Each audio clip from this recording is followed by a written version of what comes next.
The 7th year together, Judy started getting interested in an intern secretary.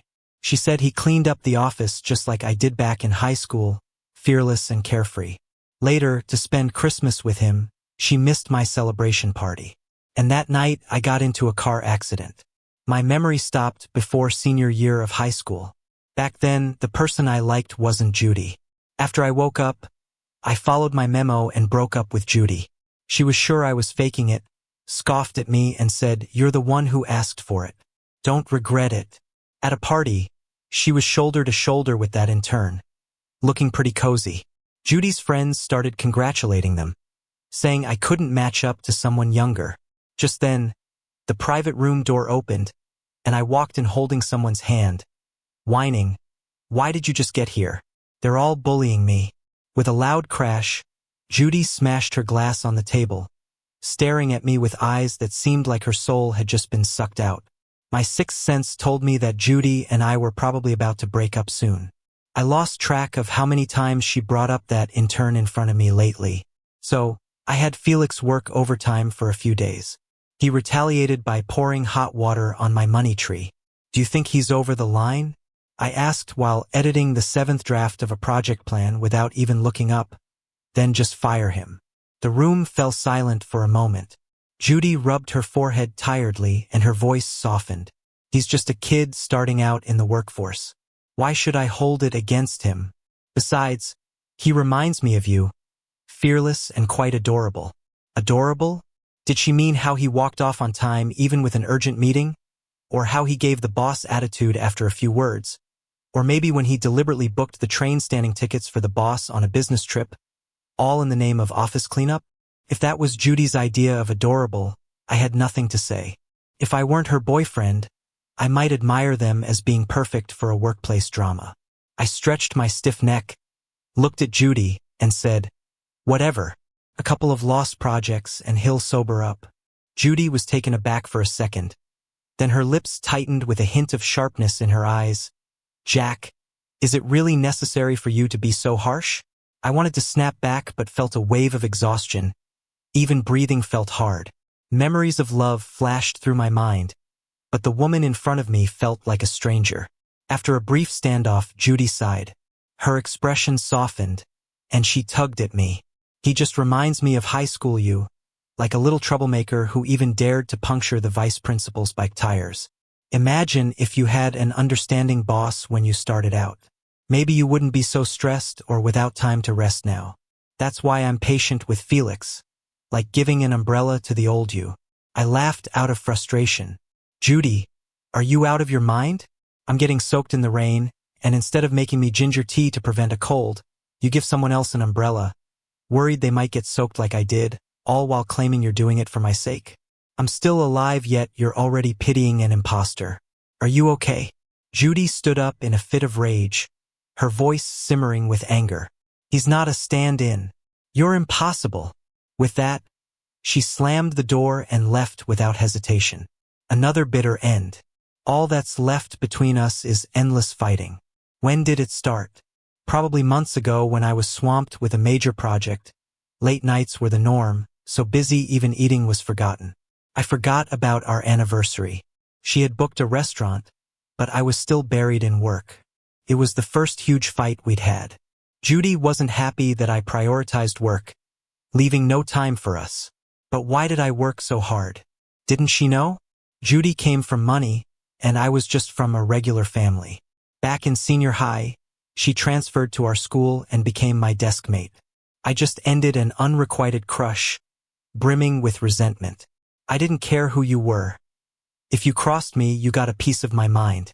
Judy got so mad at me every day, but eventually we ended up hanging out, becoming the school's notorious troublemaking duo.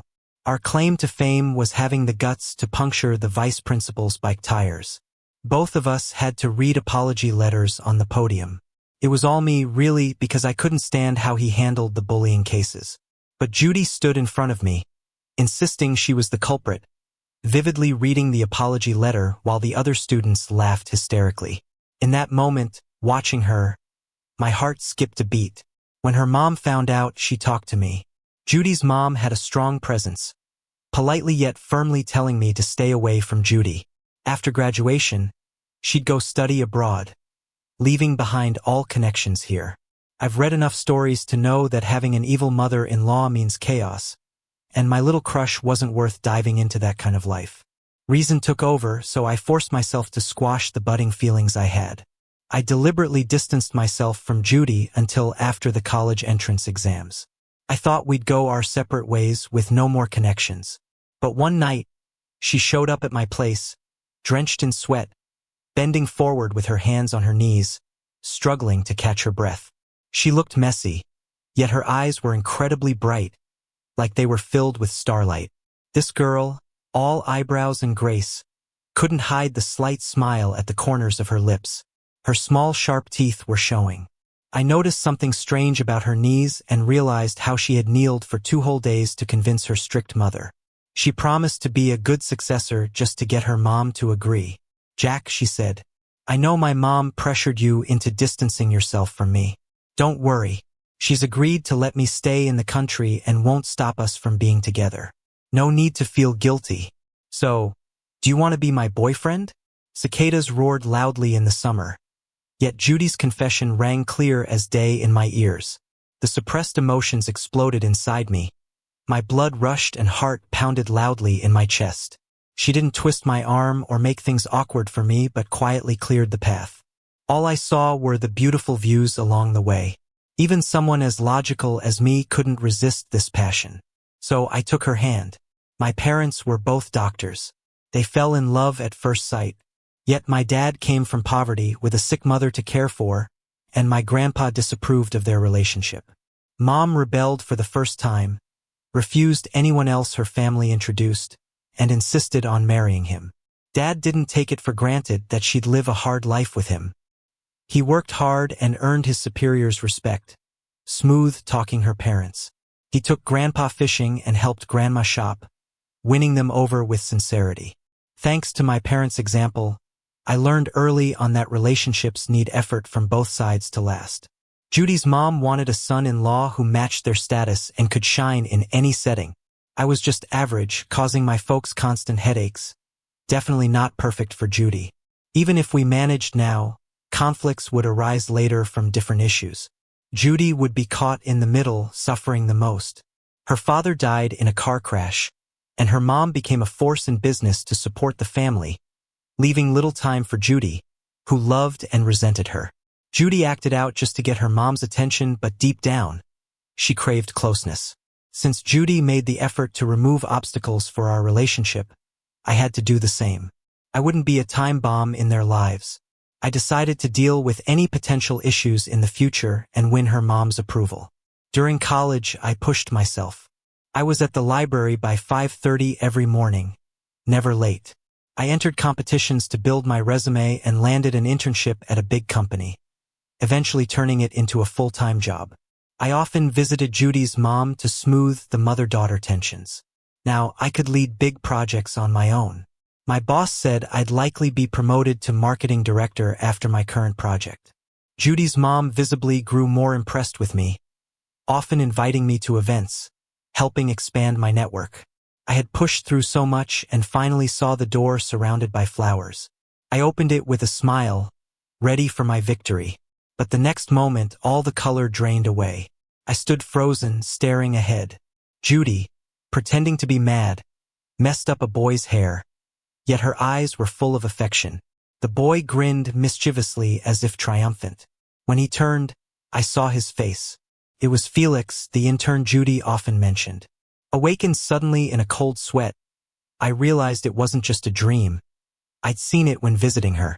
I had laughed it off, asking why she'd messed up his hair.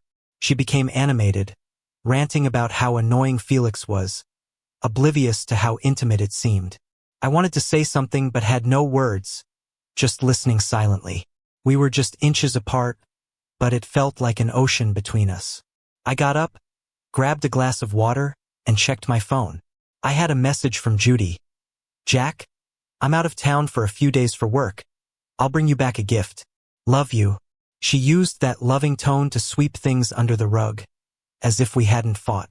I sighed and replied with a simple, "Okay." The project's about to wrap up, and finally, I'll get to have a proper break. I'll seize this chance to take a vacation and have a heart-to-heart with Judy. I stare at the flickering neon lights outside and mumble to myself, 7 years can't just fall apart like that, right? There's still a way to fix it. Turns out, when you ask questions already knowing the answer, you've already lost. Judy skipped my celebration party. She called and apologized, saying some client was giving her a hard time, and she might be back a day late. Wait for me, she said. I was understanding, as always, and told her calmly that work comes first. She seemed relieved and hung up soon after. But she didn't know that just a few hours earlier, an ex-colleague, who's still a buddy, sent me a picture. Judy was at an amusement park with her nephew, celebrating Christmas. He thought we were on a trip together. Just as he was about to greet her, he noticed a strange boy. There she was in the photo with a silly, fluffy headband on, and the boy next to her laughing hysterically, wearing a matching one. When disappointment hits rock bottom, all that's left after the dull ache is numbness, maybe even a weird sense of relief. Beneath a shiny facade, everything's already falling apart. Even if you cover it up tightly, the stench of rot can't be hidden. I have to accept reality. This relationship has been decaying for a while now. I thought I'd be in unbearable pain, crying, cursing for wasting 7 years. But instead, I just turned off my phone, joined the lively celebration party, and laughed, drinking glass after glass. After dinner, we went for karaoke, going wild till late at night. I grabbed the mic, singing like a maniac in the room. My colleagues were shocked. Has Jack gone mad from happiness? I, drunk and grinning, joked back, gotta be happy about promotions and wealth. They just thought I was joking 'cause I'd had a bit too much. After all the fun, we went our separate ways. I leaned against the car window, trying to rest my eyes. Memories, though, wouldn't behave, flooding in from all sides. Our first hug, first kiss, our first anniversary. Her earnest face is still so clear. She once took out a handwritten promise, the uniquely ugly handwriting making me chuckle. Judy, embarrassed and angry, forced me to press my handprint beside hers. Stamped, gotta celebrate anniversaries for life, no takebacks. She folded that promise carefully and tucked it away. I kissed her cheek with a smirk, never taking it back. When tears slipped down, a blinding light shot through my eyelids. Following was a screech of brakes. My body lurched forward. As I blacked out, the thought was, why am I this unlucky? Already regretting, please spare me.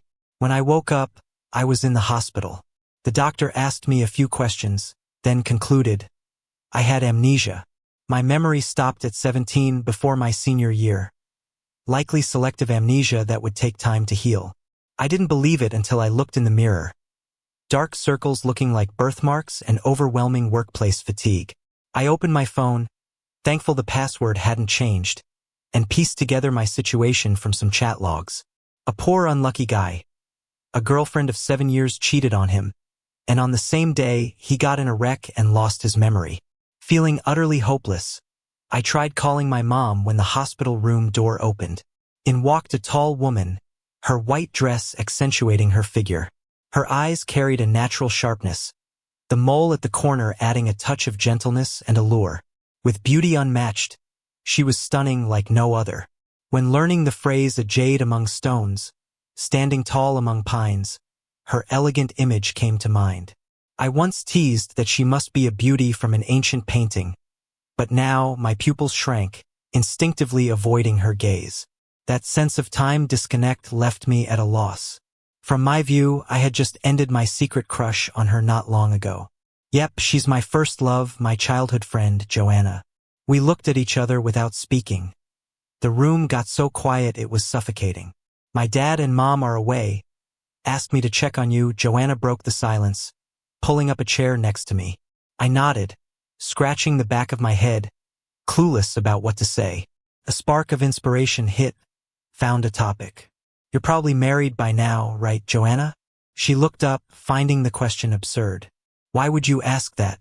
After a moment's pause, considering it's been long enough since we moved past it, I jokingly teased, it's just that, not too long ago, no wait, back in junior year, I saw you at an amusement park with a boy. It got awkward as I twisted my fingers out of habit, with an awkward chuckle. You always said you didn't like amusement parks, so I thought you must like him. Joanna interrupted, so, you distanced yourself because of that? Her harsh gaze and sudden sternness made her stare unbearable.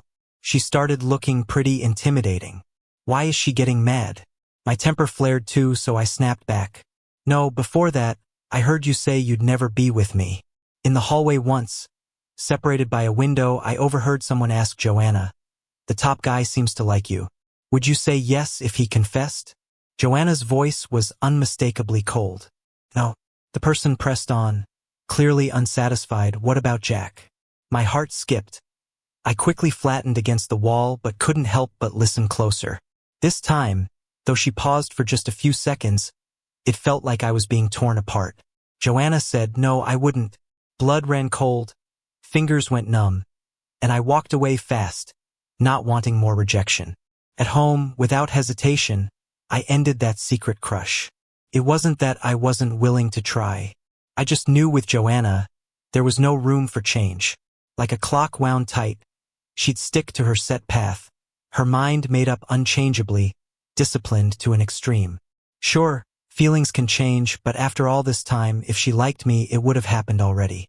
It's pointless to wait and hope for something that clearly isn't there. Joanna doesn't like me, and that's okay. I'm not going to waste my time and energy on something fruitless. Life isn't a novel where being persistent always wins in the end. I've got my own path to follow. If our paths don't align, then so be it. This might be the first time I've been this honest with Joanna about my feelings. Funny thing is, just as my feelings for Joanna ended, I stumbled into another relationship, and now it's crashing and burning with an affair involved. The girl I secretly liked was at the amusement park with another guy, and my girlfriend was getting cozy with someone else at the same park. Can amusement parks pay me a commission for all this trouble? I didn't notice Joanna's expression darkening as I went on. Just as she let out a couple of weary sighs, the hospital room door slammed open. A woman rushed in, holding my face anxiously, her eyes red and worried. "Jack, are you okay?" Her voice trembled, showing concern. Joanna just stood there quietly, then left the room without a word. I felt a cold sensation on my cheek and a faint cologne smell that made me nauseous. Instinctively, I pushed her away. That sudden pain in my chest disappeared as quick as it came. This woman was the cheating Judy. Judy was frozen, disbelieving. I flipped open my notes where the first item was, "Break up with Judy." Feeling calm like I was crossing off a to-do list, I said, "Perfect timing. Let's break up." Judy's fists clenched as she fixed her stare on me, her jaw twitching uncontrollably. "What did you say?" she asked. "Break up. You don't understand?" I replied. Judy laughed bitterly, forcing each word through her teeth. "You're breaking up over some missed party? I didn't sleep all night just to catch the first flight back for you, and this is what you pull?" Watching her angry face, I shook my head. Why did I ever get involved with such a fake and self-centered person? Feeling unexpectedly weary, I just didn't want to speak another word to her. Calmly, I asked, "Did you have fun at the amusement park with your assistant?" Her pupils shrank in panic before she quickly composed herself. "Is that why you're upset?" she asked, softening her tone. "Remember that limited edition toy you wanted? Felix thought they might have some, so we stopped by." I almost applauded her acting skills. Cheating and meeting up with another guy, yet she flipped the blame so smoothly. I wondered if she'd use a similar excuse if caught cheating in bed. Her face turned from pink to red with anger. Trying to keep her cool, she said, "Jack, you can check all my schedules. Felix is just doing his job accompanying me on trips. There's no need for these accusations." She scoffed, "You don't seem amnesiac to me, pulling this kind of stunt. Accusing an innocent guy, aren't you ashamed? Fine, if breaking up is what you want, then don't regret it," she said coolly, leaving with a slam of the door. I almost laughed out loud. To some people, it seems like as long as there's no kissing or sleeping together, it doesn't count as cheating. I wanted to throw the nearby fruit basket at her, but I held back. Breaking up was the goal after all. The more I argued, the messier it could get. Even one more look at her face made me sick. After finally breaking up, I felt a great relief. I ticked off the task in my notes. Just then, Joanna walked back in. We both looked at each other silently. She had a hint of a smile in her eyes, then coughed lightly, trying to play it down. I heard everything, she said. I felt embarrassed. Sorry about that, I laughed awkwardly. Not laughing at you, she replied. With her and some old messages from my phone, I pieced together what happened over the years, realizing I succeeded in my career. Finally, I smiled again. Funny how the main character in stories often finds success after getting over emotional hurdles. In a way, Judy became my motivation to strive. That's about all she's worth, though. When I had a car accident, the company gave me 3 months of paid leave. The doctor recommended I take walks in familiar places to help with memory recovery. Joanna took responsibility for me during this time, even planning to come home with me. I felt a bit overwhelmed. Thanks, but I don't need to be babysat anymore. Once we got over the initial awkwardness, it was like old times. Things became comfortable again. Joanna's dark eyes caught mine, and she laughed. You've grown. You used to have me bring breakfast all the time without saying thanks. She playfully teased me and continued, Do you cook? No, I admitted. Then how are you going to take care of yourself? She asked. Order takeout, I shyly muttered, looking away. She laughed, grabbing my luggage. Let's go. Otherwise, if you end up back here from bad takeout, I'll be in trouble with both our moms. I was puzzled. She usually hated unscheduled plans, and we hadn't really talked in years. We were practically strangers. But here she was helping me out. Thankfully, she's only cooking and didn't plan on staying over, which was a relief. Joanna put on a cartoon apron and started making yam and pork rib soup in the kitchen. Watching the gas flame dance, I zoned out for a moment. The once awkward teen had now become someone poised and capable. She made braised beef with potatoes, stir-fried peppers, and garlic lettuce. A perfect 3-course meal with soup. These are all my favorite foods. All these years have passed, and she still remembers. Her cooking is on point, too. My eyes lit up, and I smiled, giving her a thumbs up. Joanna, with your skills, you could open a restaurant. She slowly served me some soup. I only know how to make these few dishes. I paused, couldn't think of a reply, and just focused on my meal. Why'd she have to say something so thought-provoking? To break the awkward silence, I changed the subject. I remember you planned to be a doctor. How come you ended up in finance? Yeah, she said, catching the big data wave, turning herself into a rising star in the business tech world, like a farmer suddenly becoming royalty. Pretty impressive. She paused for a few seconds, her lips twitching slightly. Nothing much, just wanted to be rich. I nearly spat out my soup. Joanna looked at me, and I couldn't help but chuckle. You were always so determined. No one could change your mind. Didn't know you'd switch up your plans. Joanna's super disciplined, loves to jot down tasks in her notebook, like acing exams, reaching grade 10 in piano and violin, mastering coding, methodically checking them off. She's never failed at anything. I once saw her notebook, and it stressed me out so much I couldn't sleep. I ended up making planning lists too, and still do. She always wanted to be a surgeon. My parents even shared their experiences with her. But she eventually chose the entrepreneurial path. I sighed, realizing growing up changes us all. Joanna looked at me with those deep, mysterious phoenix eyes, and after a while, she smiled slightly. No, we haven't changed, she said, her voice a little raspy, with a hint of laughter. Starting tomorrow, I'll take you around to jog your memory. After 2 weeks of revisiting places, I couldn't take it anymore. Joanna, what's up with this? She looked innocently at me. What's wrong? I was both amused and frustrated, glaring up at her. I've lost memories from after turning 17. Why aren't we visiting college or work? Why are we revisiting the snack street, internet cafe, bookstore, and temple from high school? Reminiscing over embarrassing moments? Everywhere we went, Joanna recalled something with a straight face, helping me remember. Remember this grill place? You ate 3 bowls and got a stomachache for days. And this internet cafe? You snuck here after school and got busted by the dean. I bailed you out. She went on about the book I always read but couldn't find it anymore. And this one time climbing a temple hill, a big yellow dog chased you, and you jumped into my arms, refusing to come down. I covered her mouth, face flushed with embarrassment. It felt like the years of distance between us just vanished. Screw manners or maturity. I just wanted to silence her. You're just messing with me, I said through gritted teeth.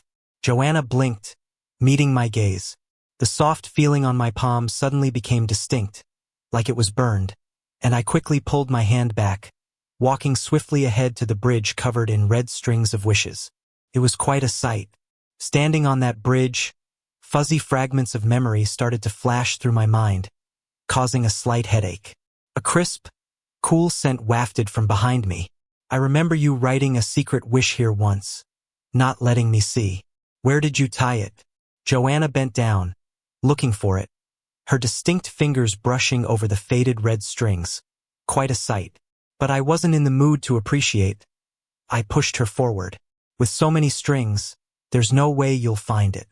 It's not that important anyway. Joanna turned, lightly asking, Really? I nodded nonchalantly, thinking if she really saw it, I'd lose face. Joanna finally started her job. Thank goodness. I almost thought she went bankrupt and became unemployed, just lounging around. Going on a business trip for 2 days, I made breakfast. See you when I get back. I stared at the message for a while, fingers unknowingly curling. We weren't even living together, yet she talked like an old married couple. An unusual feeling crept in, and I quickly switched screens, shaking my head to clear the clutter in my mind. High school buddy Mike messaged unexpectedly, asking if I wanted to hang out. We were pretty tight back in school and still kept in touch over the years. 17-year-old me loved to have fun, so I agreed without a second thought. He visited me in the hospital, shocked by my amnesia. Jack, you're like a novel's leading man, hitting the rare amnesia trope. Guess heartbreak from Judy hit you hard. No worries. I'll help you find a new leading lady. His love for novels was apparent. Arriving at the resort, the lavish setting was jaw-dropping: fishing, barbecue, spa, kids zone, a bar, and restaurants serving global cuisines. Bits of memory started piecing together. I'd been here with Judy once. Her breath, smelling of oranges, whispered in my ear, asking where we should honeymoon after marriage. Laughter, cicadas, and the rustle of wind drifted away in the whirl of memories. No matter how sweet the memory was, cheating stripped it all away.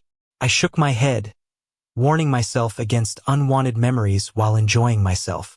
But things never go as planned. Just after a refreshing bath, Mike dragged me to a private room, eyes gleaming. Jack, my crush, and her friends are in there. Could you join me? I wasn't shy, so I agreed without thinking. Opening the door, there she was, Judy, and beside her was Felix. Talk about speaking things into existence. Good luck never works, but bad does. My eye twitched, ready to turn and leave. Judy's lazy voice, slightly tipsy, called out, You're already here, play a bit. I owe you one for breaking up with me, letting me find true love. Her half-lidded eyes were playful. Mike paused and hurriedly said, I didn't know she was here. I'm sorry. Let's leave. His eyes drifted to a handsome guy in the corner. I let out a sigh and patted his hand.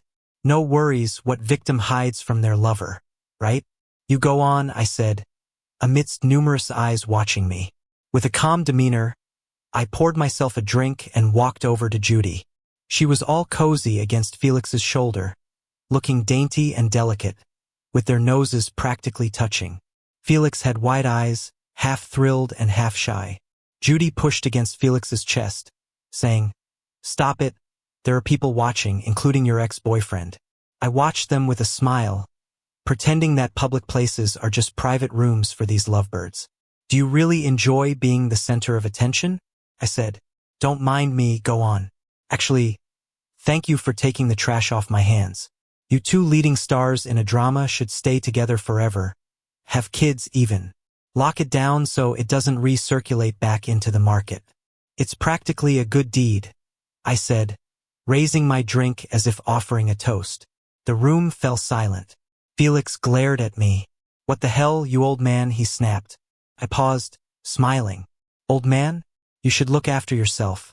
Those dark circles look like they're about to fall off." He kept ranting, calling people like me the reason work nowadays is unbearable and how fear of not saying no to overtime is a thing. All while sitting there smirking, like stealing my girlfriend and eating off my paycheck was some great crusade. Seriously, they seemed like they were made for each other, similar in their shared stupidity. Felix, all puffed up, looked down on me. "Really? Then why is a noble workplace reformer like you still working under those capitalist dogs?" I replied. His face changed quickly. "Shut up. I'm not a lover boy." Tears welled up in Felix's eyes. He looked at Judy, hoping she'd step in.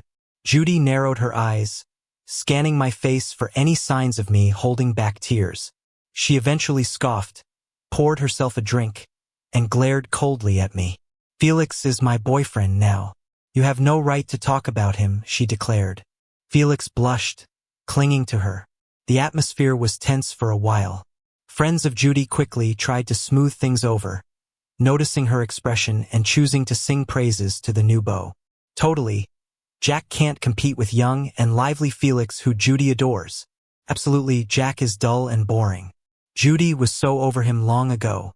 No need to fight over this. I clenched my drink, seething. Old man, dull and boring. Never in my life had I been so humiliated. Just as I was about to start a comeback, the door opened. The newcomer looked at me with soft eyes and an amused expression. "I'm here to back you up," Joanna announced. It was as if I went from being stranded to suddenly having a pillar of support. No more need to be the prickly porcupine pretending to be strong. I held Joanna's hand. "Why'd you only get here now? They've been ganging up on me terribly." I whispered close to her ear, asking her to pretend to be my girlfriend to shut them all down. She hesitated, then her grip tightened, her warmth spreading. "Whoever's bullying you, fight back. I've got your back," she said, a comforting smile playing on her lips. I remembered back in high school when I stood up for a bullied kid and got targeted myself. When those bullies cornered me while Joanna wasn't around, I ended up fighting 5 of them. Came back in a sorry state, with my parents working late at the hospital. But Joanna was there to patch me up, a quiet fury burning beneath her calm exterior. The next day, she brought her friends from boxing class and we confronted the bully group, with me settling the score. Joanna stood guard outside the alley. Later, she reported the incident to the principal, threatening to transfer if no action was taken. The principal had no choice but to punish them, keen to hold on to such a bright student like her.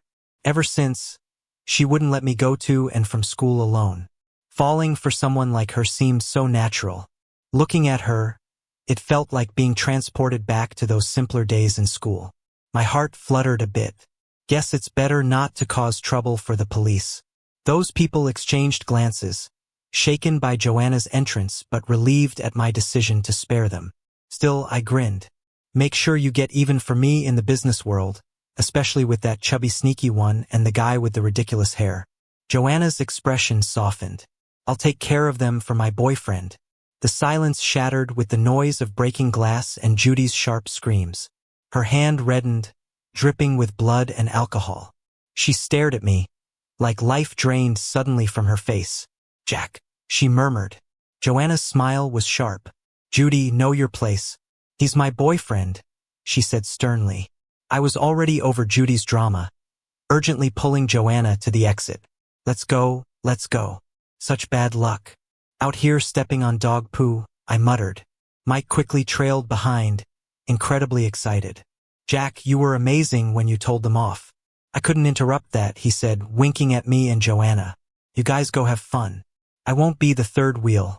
I'm off to search for ladies," he added, whisking away his crush who had been casually watching the drama unfold. I turned to Joanna. "How'd you know I was here?" "Saw Mike's tweet. I happened to be looking nearby, so headed over." "Off to find some ladies in the bar later?"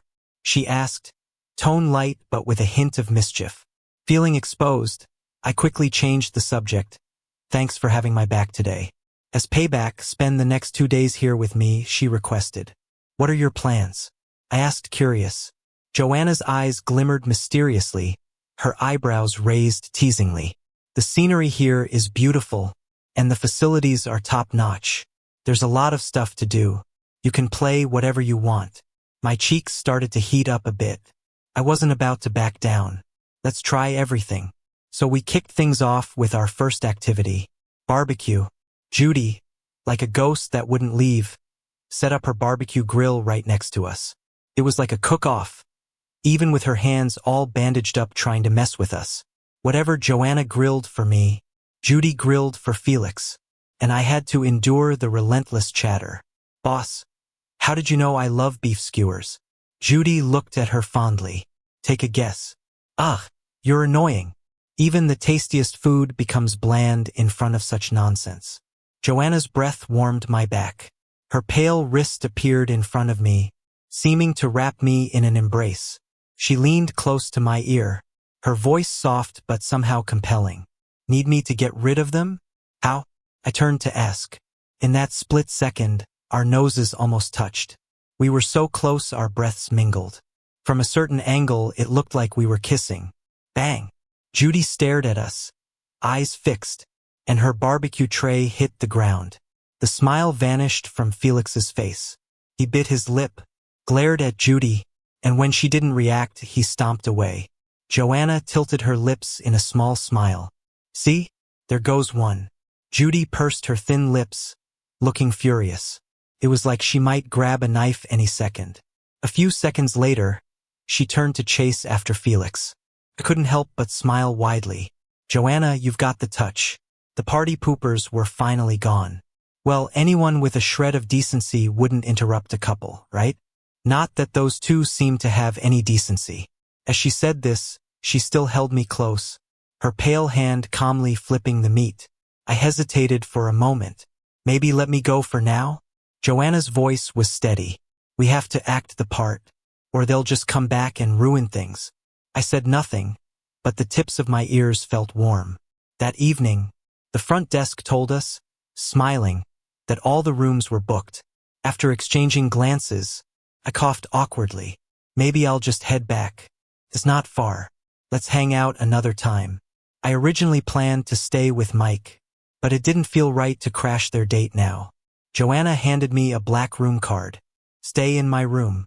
I blinked, taking a step back. Isn't that a bit much? Just the two of us? I was ready to decline when Judy showed up with Felix around the corner, his tear-streaked face evoking sympathy. Judy gave a cool glance at the room card in my hand, then continued walking, ignoring us. Joanna stepped forward, blocking my view of Judy. She scoffed, lips curving. It's a suite. There's a separate room. Besides, we have to make it convincing. The only way she'll leave you alone is if she truly believes it. Joanna looked down at me, her gaze filled with unspoken emotions. Or is it that you still can't let her go? Not a chance, I replied, my voice tinged with disdain. No way am I hung up on someone like that. Joanna's throat bobbed, tension in her expression breaking for a moment.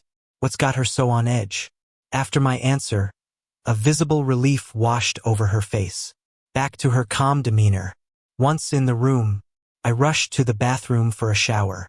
The sticky barbecue smell wasn't great. As I was drying my hair, the doorbell rang. Thinking it was room service, I opened the door only to find Judy. She stood there, radiating a low-pressure vibe, eyelids slightly red with suppressed madness. I quickly stepped back, but she grabbed my wrist tightly. What is wrong with you? Judy shouted, like she was falling apart.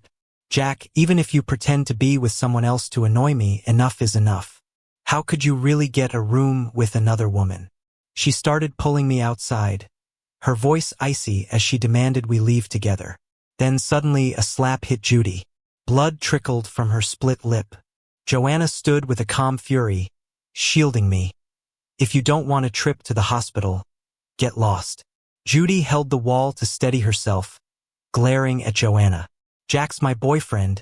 We've been together for 7 years. Who are you? Joanna let out a shaky laugh, tinged with sarcasm. We've been inseparable since preschool. I saw him light up when he won his first award, saw him pout when he flunked math. Every emotion of his, the books he likes, foods he loves, the stars he once chased. I remember it all. If it weren't for you, the thief, we'd already be together. He's my treasure, and you dared harm him. You deserve to suffer. Judy was stunned, and I stood there, watching Joanna's eyes mist over with emotions. My heart raced, a mix of shock and confusion clouding my mind, sparking a dull ache. I tugged on Joanna's sleeve, my voice hoarse. Let's go inside. Judy's voice sharp. Jack, don't go with her. Of course I'm going. Joanna's my girlfriend. Who exactly are you? I retorted, feeling ridiculous. Her lips pulled in a bitter smile. You rented a room together after just days. If you're that casual, what about our 7 years? Why act so prudish? A sharp pain jolted my head. My heart ached with a worn heaviness, memories flooding in. I shut my eyes tight, the heat stinging behind them. When I opened them again, all bitterness, anger, and reluctance ebbed, leaving a calm coldness. Regret flickered in Judy's eyes. Her lips moved, face growing paler. Jack. I cut her off. Why? Don't you know? She stood motionless, color draining from her face. I've always been open-minded. With both parents as doctors, they taught me about these things early on. Sex is as routine as eating or drinking. Heck, when I left for college, Mom explained how to choose protection, how to stay safe. So there's never been any shame around it for me. In my junior year of college, Judy and I went on a trip to Inner Mongolia during the National Day holiday. Everything just sort of fell into place. Then Judy's mom called. She had Judy put the call on speaker and asked about our trip before getting to the point. Judy, don't take advantage of him. You guys are still young, and the future is uncertain. How are you going to be responsible for him? If you really love him, focus on school and the family business. If you break up, it could get ugly. By this point, Judy and her mom got along better, so she reluctantly agreed. But I knew it wasn't just a reminder. It was a warning for me too. There are so many stories about messy breakups among wealthy families, using kids as pawns. To Judy's mom, I was probably just like those guys. She wanted to keep me at a distance. Honestly, I didn't care much and even tried to reassure Judy. Saving the first time for marriage is beautiful too, right? I felt our relationship was rock solid and wouldn't be affected by things like this. But now, she's lashing out, using harsh words to vent her long-held resentment, blaming me entirely. She's taken this twisted logic to ease her guilt about cheating. When did Judy start spiraling? Maybe she was always a wreck, just showing her true colors now. I shouldn't be sad. I should actually be grateful to her mom. She's not the right match for me. After returning from our summer getaway, I didn't expect Judy's mom to reach out. Judy's been drinking nonstop. She's lost a lot of weight, and she calls your name in her sleep. I just don't get it. After 7 years and almost getting married, why break up now? I stirred my coffee, smiling lightly. Ma'am, I don't believe you're unaware of how close she got with that secretary, Felix. If you know the reason, why ask me? Her mom hesitated. Young people sometimes don't know boundaries. She only got close to him to upset you. Judy really cares about you. Can't you two just talk this over? I snorted and showed her my phone's notes. As she read, her face grew more sullen. It's clear. Until something affects them, they don't understand the pain. The notes detailed each time Judy mentioned Felix. The first time, he mixed up some signing documents. Judy thought his clumsiness was cute. The second, he refused to work overtime for an urgent meeting. She thought his stubbornness was cute. The third, he embarrassed her at a meeting after getting criticized by their boss. There was a fourth, a fifth, a sixth. By the end of it, her mom's face was totally downcast. I get it. She'll never see it from my point of view. In her world, every woman has a few friendly male confidants. But looking at it from a business angle, Felix's actions were damaging. I took my phone back, saying lightly, ma'am, I believe I've never taken advantage of your family. Out of respect, as Judy's mom, I've strived to meet your standards and not put Judy in a tough spot. Whether as her boyfriend or in-law, there's nothing to criticize about me. You can ask me to be forgiving, but had this happened to your partner, would you be as calm? She looked at me quietly for a few seconds before sighing. Jack, It's our family's fault. I've seen how much effort you've put in over the years. To me, you're already a son-in-law. Name any compensation you'd like. I lowered my gaze, unfazed. If you truly feel sorry, then please keep Judy in check. I want nothing more to do with her. She sighed once more as she left. Joanna, worried about Judy bothering me, stayed at my place late into the night. Back home, I didn't know how to face her. We had a delicate balance, never raising past issues. Her words broke that balance, and now I felt unsure how to interact with her. Both of us were silent as I walked her out. I wasn't paying attention and bumped into her when she suddenly stopped. Ouch. Before I could look up, she hugged me tight. Her heartbeat was strong and erratic. Jack, do you still want to hear the truth about what happened back then? Her voice was shaky yet firm. I sighed, a bit helpless. She seemed so skilled in dealing with emotions all this time, always keeping cool. Yet deep down, she was still the same person I knew. How can two people who don't speak openly be together? I was too prideful to ask why. She never knew why I distanced myself and didn't ask either.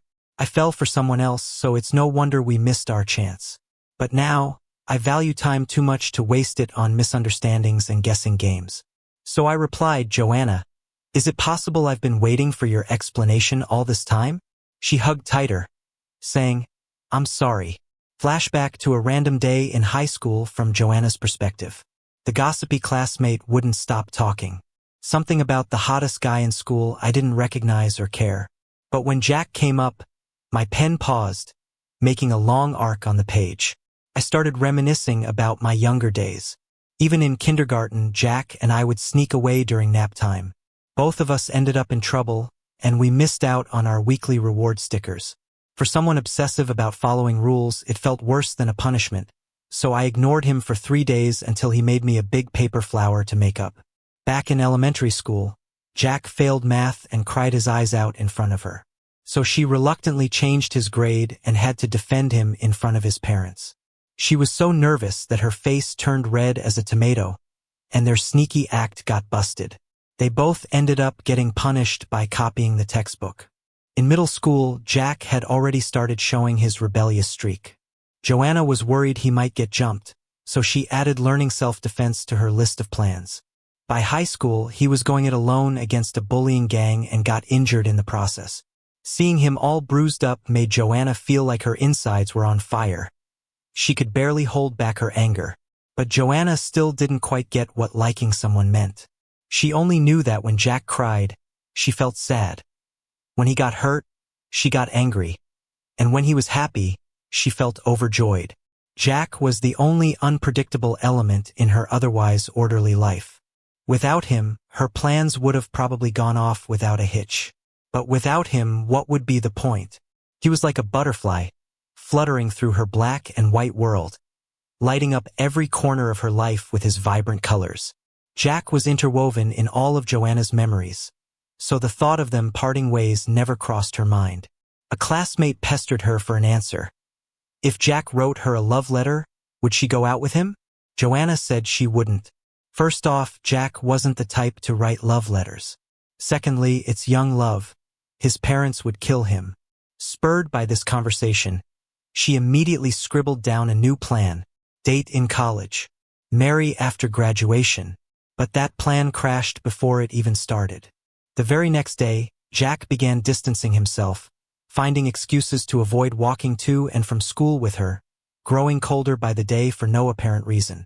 Joanna went online, seeking advice. The responses were all over the map, but they mostly boiled down to, he doesn't like you, and he's trying to let you down easy. He's into another girl and doesn't want others to get the wrong idea.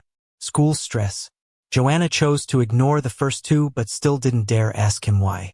When her mom asked her to take her cousin out to play, she seized the chance to ask him how to relieve stress. He took her to a haunted house at an amusement park. Joanna was terrified of ghosts, though Jack loved escape room games. To keep appearances, she never went to such places with him, but she braved the haunted house for Jack's sake this time. Coming out, she was pale and got teased by her cousin for ages. But when she got back, Jack was even colder, almost to the point of cutting ties. Joanna grew more anxious and had to face the possibility. Maybe Jack didn't like her after all. Then the new transfer student showed up, and Joanna's hopes shattered. Listening to all this, I was laughing and crying. I blurted, "Are you nuts? Can't you just be clear about it?" Anyone would take that as rejection. Joanna was silent for a few moments before speaking, her voice hoarse. "He's known for being a loudmouth. I just didn't want anything to mess up the plan." She clasped my hand, her wrist delicate and bones distinct, her dark eyes showing rare vulnerability and hope. "Jack, do I still have a chance? Will you take me hiking?" I smiled softly at her. "Give me a bit more time, okay? Let me clear my mind and build a garden of roses to show you the most beautiful sights." She agreed. Okay. 3 months of vacation flew by. I recovered well, probably because all the bad luck had passed. Now, luck seemed to be on my side. I smoothly transitioned into the marketing director role, handling everything with ease. Apart from Judy's persistent attention, everything was great. Outside the office, I ran into Judy again. She had slimmed down, her face hollowed out, gaining a surprising maturity and reticence. Her eyes slightly lit up at seeing me, and she offered a bouquet of lisianthus, the flower she usually gave when apologizing. "What is this supposed to mean?" I asked. Judy lowered her eyes and softly said, "An apology." I tugged at the corners of my lips and tossed the flowers into a nearby trash can without hesitation. "I don't need it." She stared at the flowers in the trash, her gaze stiff but then forced a smile at me. "It's okay. I'll give you flowers every day, no matter how many you throw away." "What exactly are you trying to do?" I pressed. Her voice was strained, her head drooping in defeat. "I know I was a jerk. Maybe you won't believe anything I say now, but I never got with Felix. I just wanted to make you jealous, to see if you cared. I never intended to break up with you." I looked at her and said softly, "But you did have feelings for him, didn't you?" Judy's eyelashes trembled, casting a shadow beneath her eyes, and she was at a loss for words.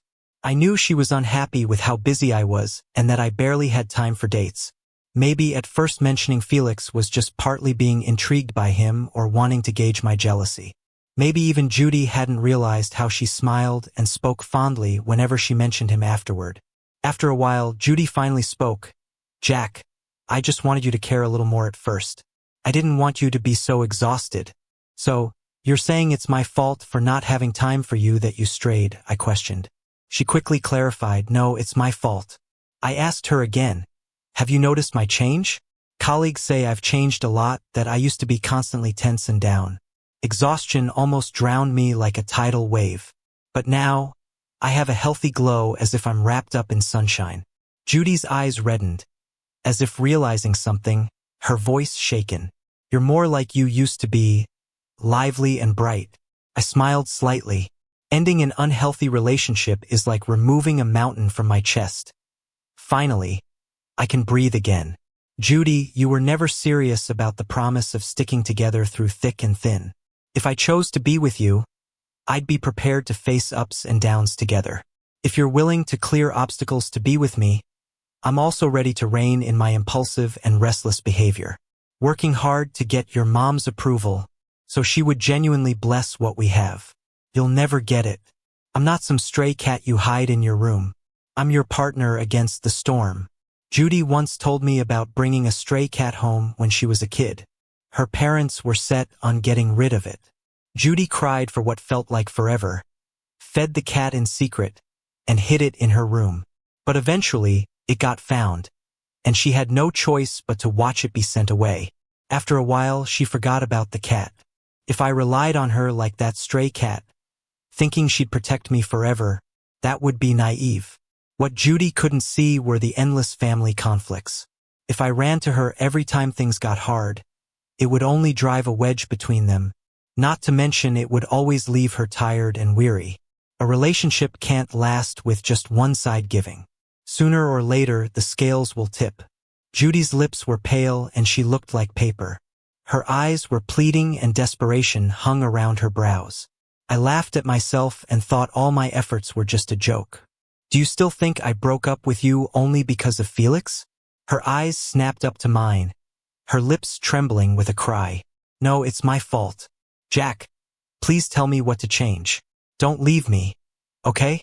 How can a person who can't even keep their own promises ever change? Judy once promised her mother she'd learn to manage the company to be with me and become the perfect heir. But when she went to college, she seemed to forget it. While I sat studying in the library, she was out racing cars and sailing yachts, living that post-21 life. Her mom asked me to push her to succeed, shifting their conflicts onto me. I forced Judy to study with me. At first, she seemed on board, but soon she found every excuse to back out. Why do you sound like my mom? She joked, hiding her impatience well. It left me speechless, a heavy sadness in my chest. Just like those wedding vows some people make. I'll do all the chores, make all the dinners, love you forever. But not long after the honeymoon, they tear off the mask, turning ugly, like they were never that person to begin with. Promises are just bait for a trap. I was lost, not sure what to do, so I buried myself in work, ignoring Judy. She panicked, apologizing again and again, cut back on her partying, and joined the company for training. Her mom's satisfaction with me grew, but so did my sense of fatigue. Did she really change? Maybe not.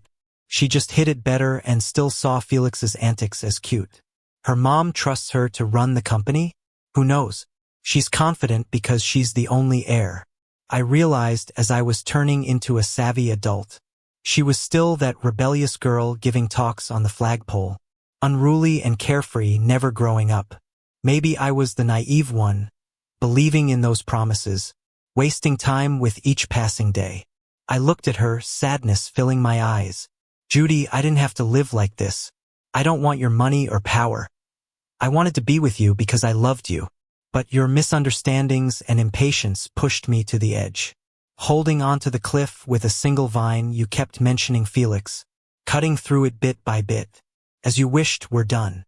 To me, your only worth was that sincere love you gave me. Now it's tainted, so I don't want you anymore. I looked at her, slowly smiled. Judy, you finally snuffed out the last bit of feeling I had for you. Congrats. She covered her eyes, sobbing, shaking like a lost child. I left her and that girl with stars in her eyes behind, never looking back once. After that, Judy vanished from my life. Employees I added as contacts informed me Felix got fired. He threw a fit and was dragged out by her mom's security.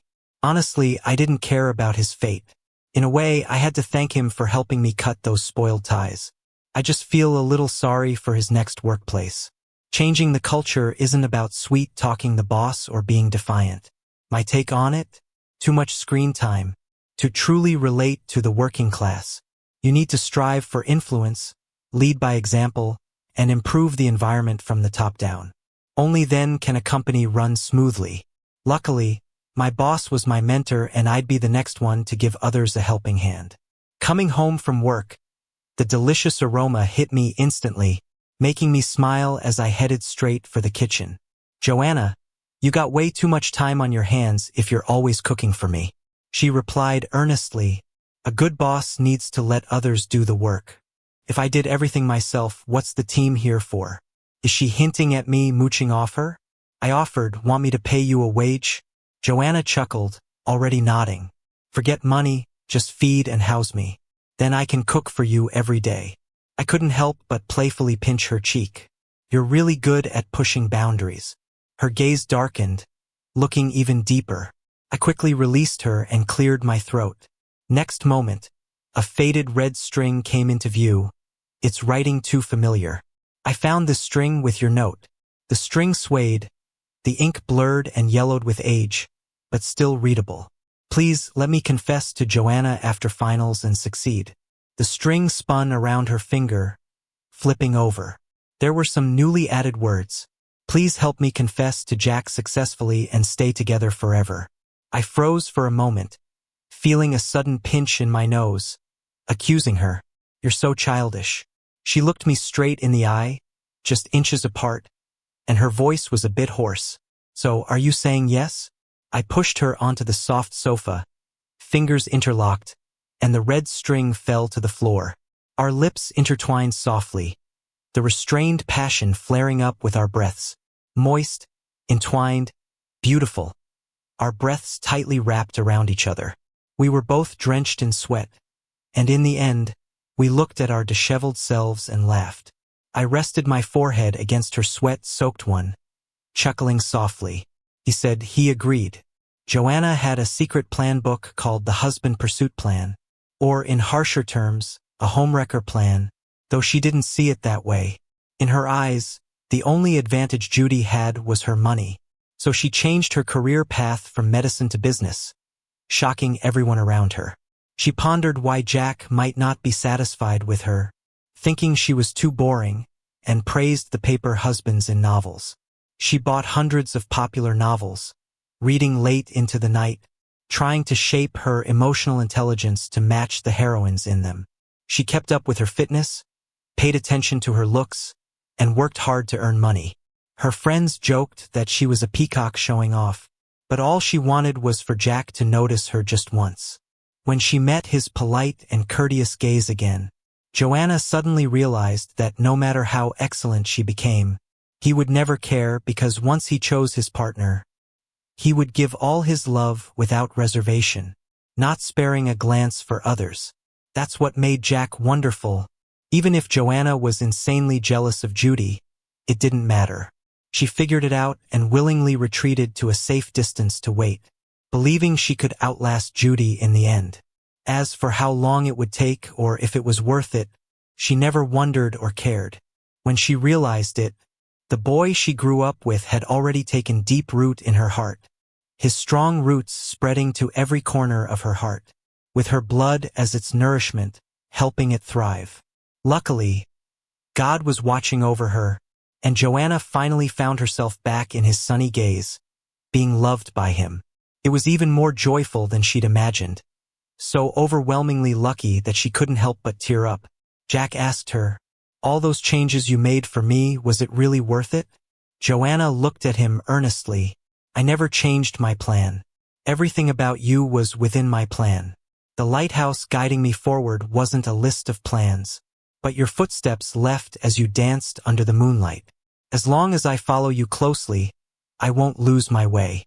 When Joanna tied that red string once again, she clasped her hands together, like a devout believer. "God, I pray to you, show mercy, so he never lets go of my hand until life ends."